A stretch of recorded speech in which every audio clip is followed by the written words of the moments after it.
Dimanche dernier, le 14 août 2016, 4 nageurs médaillés d'or olympiques à Rio, dont Ryan Lochte, auraient inventé une histoire où ils avaient raconté qu'ils s'étaient fait braquer par des faux policiers. Tous les détails de cette affaire, c'est après le générique, à tout de suite.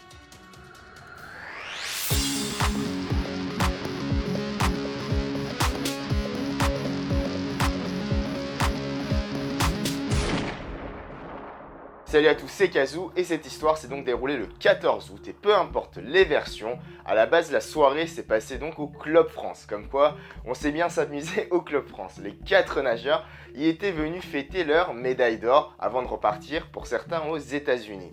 Alors du coup dans leur version initiale, ils ont dit qu'après cette soirée arrosée, dans le quartier UP de Rio au pied du Corcovado, ils étaient dans un taxi, se seraient fait arrêter par de faux policiers qui les auraient braqués.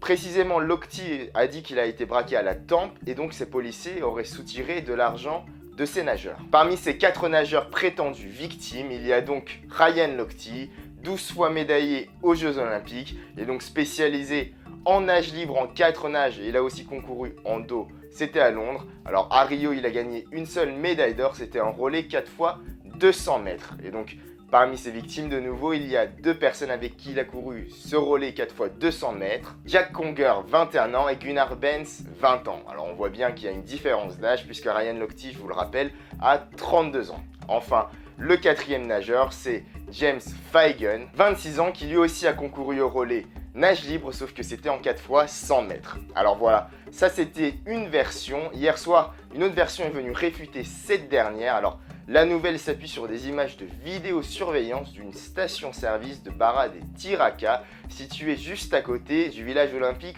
où il loge et donc où il rentrait avec ce taxi. Apparemment, il voulait donc aller aux toilettes situées à l'extérieur de cette station, sauf que la porte était fermée.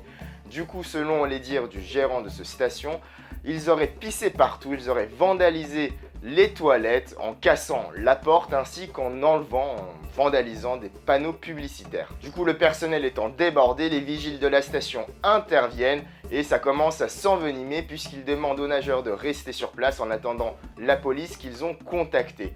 Sauf que voilà, la situation dégénère un peu, Lochte étant très énervé du coup. 2 vigiles sortent leurs armes et demandent aux nageurs de rester sur place. Ils demandent donc le remboursement des dégâts, mais bon, vu que la négociation n'aboutit pas, les nageurs repartent vers le village olympique avec leur taxi. Mercredi soir, la juge en charge des affaires a ordonné la saisie des passeports de ces 4 nageurs puisqu'elle aurait décelé des incohérences dans leur dire. Puisque voilà, il y a d'autres images de vidéosurveillance. Ces dernières proviennent du coup du village olympique où ils sont rentrés juste après cette histoire, donc le dimanche matin. Dans ces images, on peut voir que les nageurs rentrent tranquillement, en pleine forme et qui sont en train de plaisanter entre eux, ce qui paraît quand même très suspicieux quand on sait que Ryan Lochte aurait dit être traumatisé par cette affaire où un homme l'aurait braqué à la tempe. La juge ayant demandé la saisie des passeports, c'est effectif le soir même puisque Benz et Conger sont débarqués in extremis de leur avion qui devait les ramener aux States. À côté de ça, Fine, lui, est resté toujours au Brésil, du coup, il est interrogé par les autorités. Mais bien sûr, le plus connu, Ryan Lochte, lui, est déjà parti depuis bien longtemps aux États-Unis. On est vendredi et hier soir, Benz et Conger sont rentrés aux États-Unis après avoir récupéré leur passeport puisqu'ils ont confirmé la nouvelle version des policiers. Alors que Fine est toujours en cours d'interrogation et lui n'a pas encore récupéré son passeport.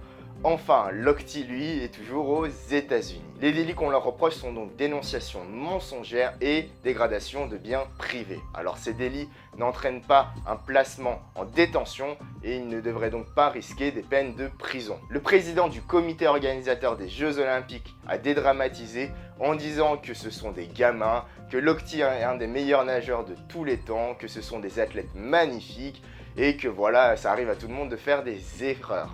Moi, je ne suis pas d'accord avec ça, puisque voilà, on sait que au Brésil, l'insécurité c'est un sujet très important. Toute cette histoire a quand même fait une mauvaise publicité très grave pour le peuple brésilien et pour la société brésilienne qui n'avait vraiment pas besoin de ça actuellement. Et quand on sait que voilà, il y a tellement de personnes qui sont inculpées pour des faux témoignages ou des erreurs judiciaires, je trouve que voilà, il était vraiment pas intelligent d'inventer ce genre d'histoire. Ils étaient en tort dès le départ. Ils avaient bu, certes, mais ça ne justifie en rien quoi que ce soit. Voilà, on peut boire et s'amuser en même temps et rester conscient de ce que l'on fait. Bref, alcool à consommer avec modération, je le dis.